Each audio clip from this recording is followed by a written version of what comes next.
DFA Online. News and events from different Philippine embassies and consulates around the world. DFA Online. Here on Radyo Pilipinas World Service. Good day, I am Win Peñano with today's DFA Online.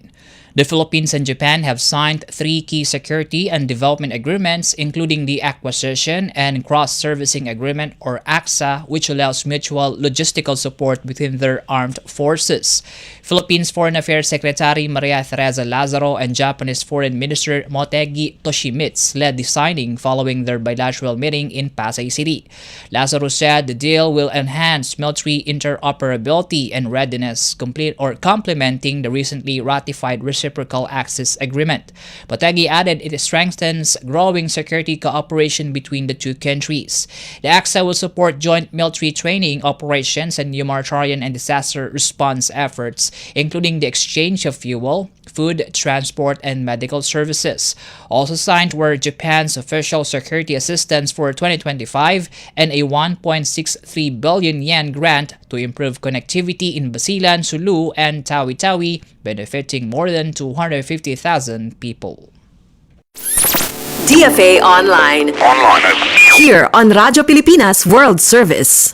In related news, Japan and the Philippines have expressed readiness to further strengthen their trilateral partnership with the United States amid rapidly shifting regional security conditions. Visiting Japanese Foreign Minister Motegi Toshimitsu made the statement after a bilateral meeting with Foreign Affairs Secretary Maria Teresa Lazaro in Pasay City. Motegi said both sides underscored the importance of Japan-Philippines-U.S. cooperation to maintain peace and stability in the region, calling the strategic environment increasingly severe. Lazaro reaffirmed Manila's commitment to the trilateral framework and said the Philippines is prepared to host the next trilateral maritime dialogue. The partnership, launched in April 2024, supports infrastructure development in the Luzon Economic Corridor and complements expanding security ties. Both sides also stressed adherence to the rule of law, freedom of navigation, and opposition to unilateral actions in the South China Sea. DFA Online.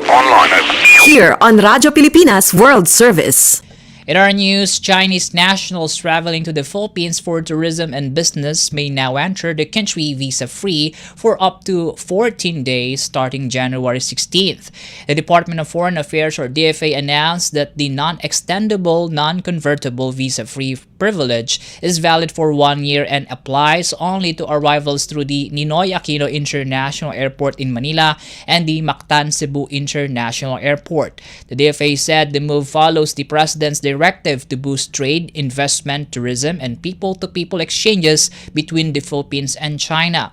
Travelers must present a passport valid for at least 6 months, confirmed hotel bookings, and a return or onward ticket. The DFA added that security checks will remain in place. As of December 20th last year, China ranked 6th in inbound arrivals with more than 262,000 visitors. DFA Online. Here on Radyo Pilipinas World Service. More news from the Philippine Service Post. Philippine Ambassador Elizabeth Te met with Director General Mokdavan Sisulit of the Department of International Organization in Laos to discuss continued cooperation on multilateral issues. Ambassador Te congratulated Mokdavan on the success of the 14th high-level roundtable meeting in November 2025, including the signing of the Vientiane Declaration 3, and reaffirmed the Philippine support for Laos' graduation from least developed country status through South-South cooperation and ASEAN mechanisms.